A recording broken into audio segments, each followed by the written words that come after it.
Hello folks, how's everybody doing out there today? Just doing a little e-biking here along the Saskatchewan River. Hope it's not too bloody windy again. It's a beautiful day, but the wind's howling pretty good. Thought I'd get on here since it's Wednesday and put my predictions for this week in the CFL. It's getting harder and harder to pick these winners. I managed to only miss one per week. I missed that Calgary-Ottawa game last week. I don't know why. I was going to change it to Ottawa, but I didn't. Should have though. Shoulda, coulda, woulda. Oh well. Like I said, it's getting harder and harder to pick in the CFL who's going to win. But, you don't really get a good status of the players. They hide most of the bloody who's injured and who's not injured. I've said this before, and I don't know how they do sports select to make these odds difference. It'll be tough when you don't get the real information, that's for sure. A lot of people using the river and biking along here today for a Wednesday. Few interesting things. I know why Calgary picked up Big Hill. Last week they were playing Tets and somebody else there, and the middle linebacker. They're short of middle linebackers, so they're using Tets in the middle, that's for sure. He was good for us one year, and then they signed him, and then I was so excited that we had a Canadian linebacker that I thought was like Cameron Judge, but he's hung on there in Calgary, but I don't think you can use him as a starting middle linebacker, that's for sure. Anyway, I guess we'll start with the games. I'm not sure what the first game is. It might be Bombers against the Elks. I'm gonna take the Bombers there, even though they don't have Oliveira still for sure, and try for it. I don't know about how he's gonna do. I think this might be the game where if he continually runs out of the pocket and doesn't find any receivers, I think you might see them pulling Ty for a bit and putting Cody in. Wouldn't surprise me one bit. As he's got to be able to, like, lots of times I watch that game, and lots of times he's got receivers open and he still tucks the ball down and off he goes, takes off. Can't keep doing that. Not when he's got receivers to the ice cream place up here and everything, spray pool for the kids. But anyway, he can't keep running down the field. You might see Cody, like I said. And the next game is Montreal, Hamilton, Montreal. This is another tough pick here for me, big time. Because I don't know, like, is Alexander gonna play? If not, I think they got a pretty good replacement with that Bethel Thompson. But, you know, like, Hamilton's had that week off, and it looks like they've got, what I could see is a couple of their old lineman guys are back. They're shown as limited anyway, so they might be back in action for this week.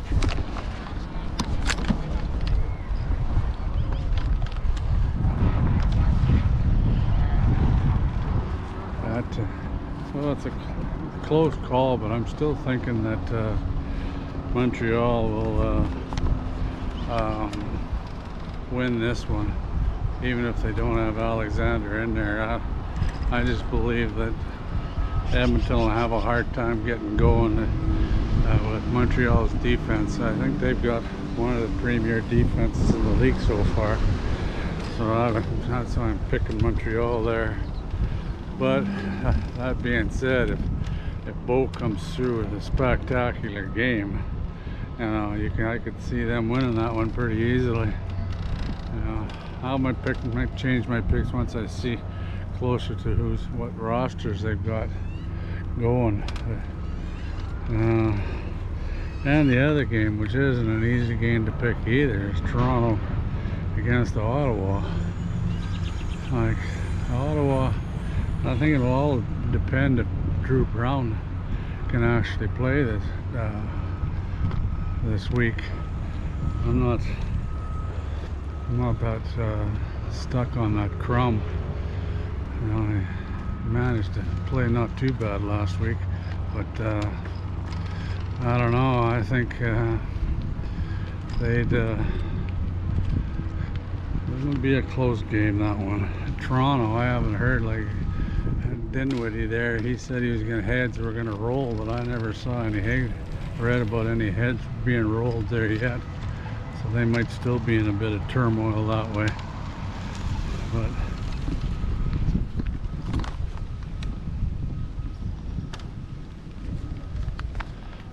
right now I'm going to take Ottawa. If I'll see if Crumb's going to play or not. I mean Brown is going to play or not.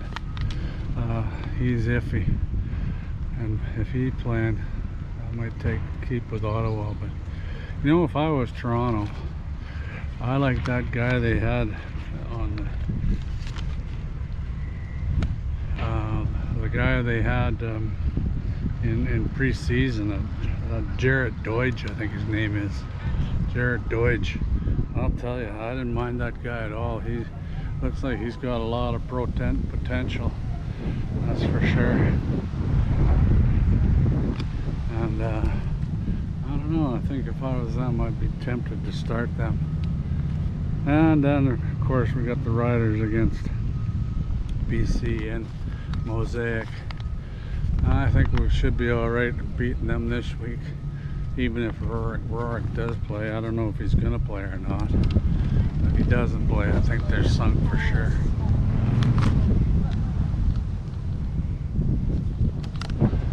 Because they can't play Mazzoli. Like I can't see them playing him again. Like he missed his bloody targets by 7 miles when he was playing last week. And like, holy moly, he was horrible.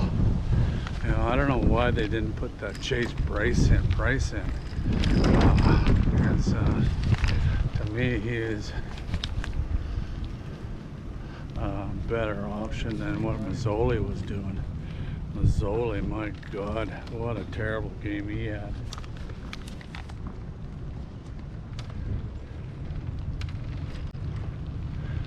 Here we are down in the park here, doing some more renovations. They're going to be this is all going to be redone, and the sidewalk right along the river here, it's going to be changed up.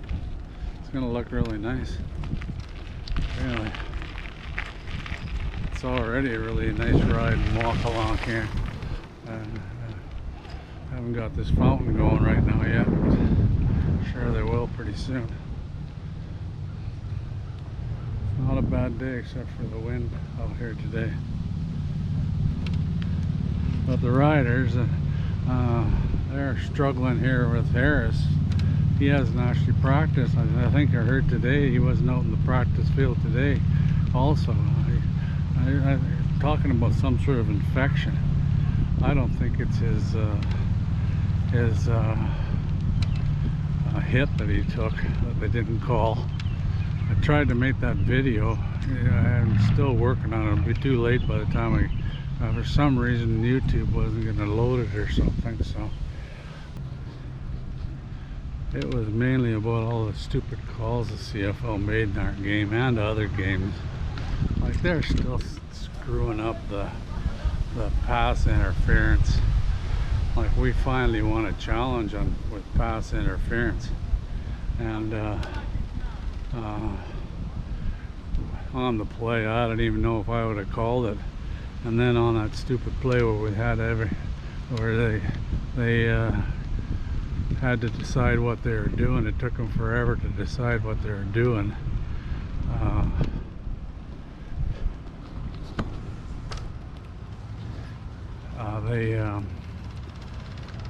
There was a holding on Johnson on that play, but we got called for it was in our last possession going down the field.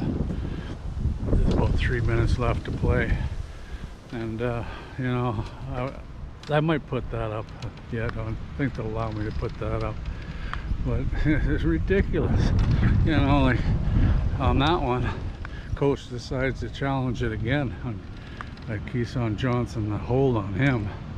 Like I wouldn't have called it. Like I said, I'm all for these DBs to have a little bit of leeway in how much they can contact the receiver and the DB. You know, like they got to allow some sort of contact. They can't keep doing what they're doing. It's crazy.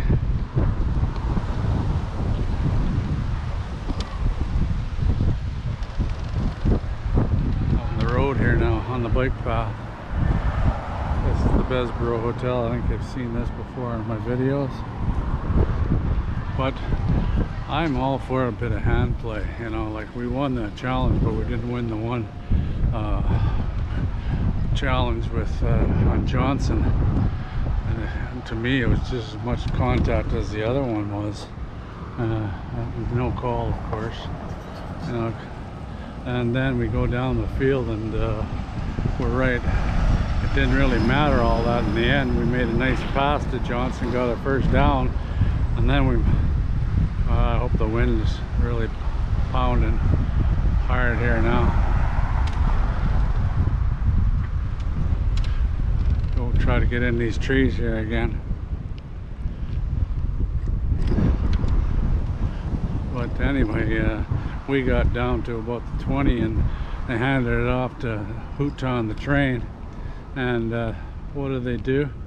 They give Robustelli a really cheap holding call on his blocking.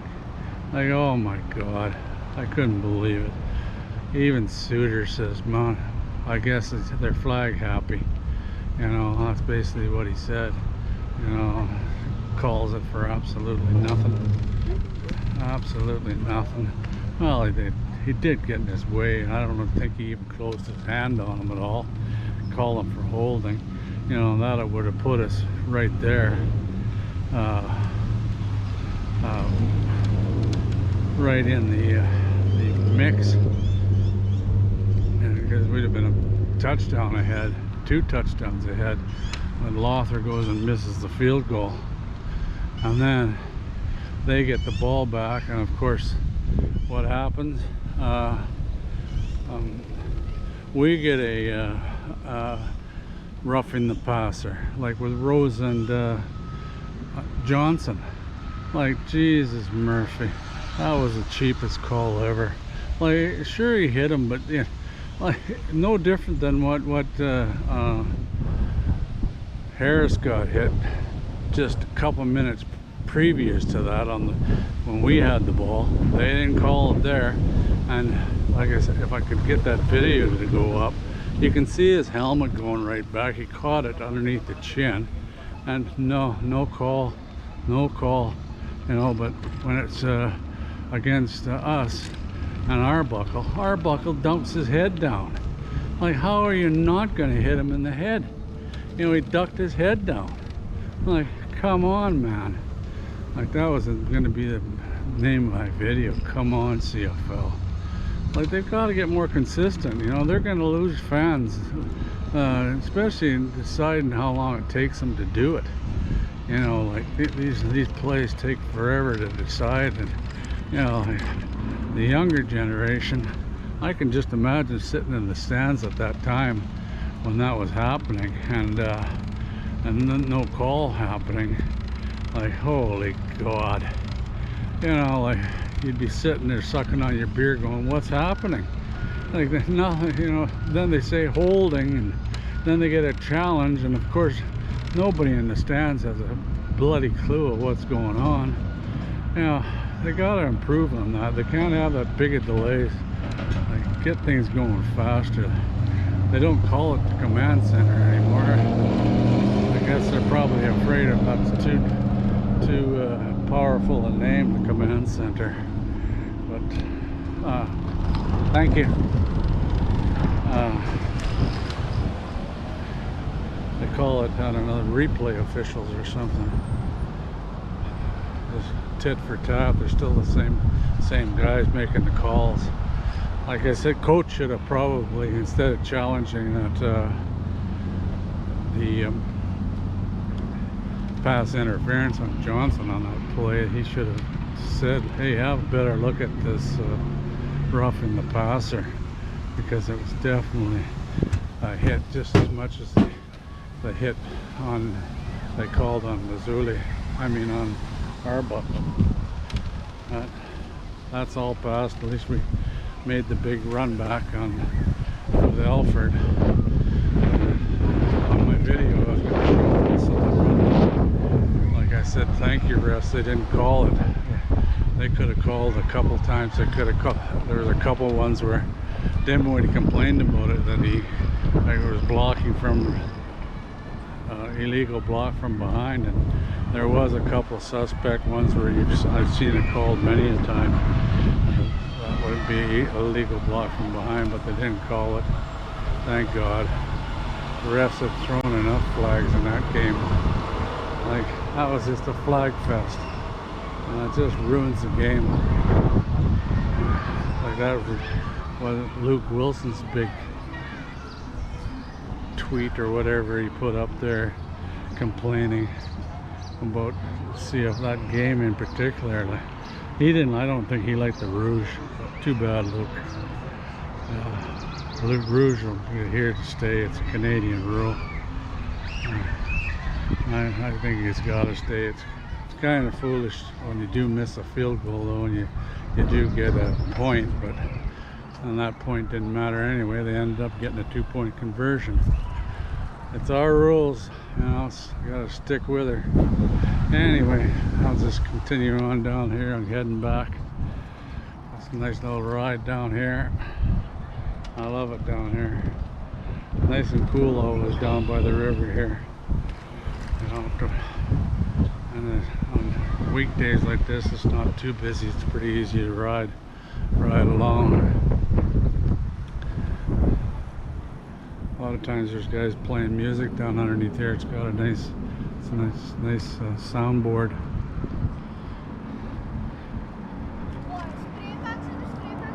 But we'll head back. That'll be it for this video. My battery running out.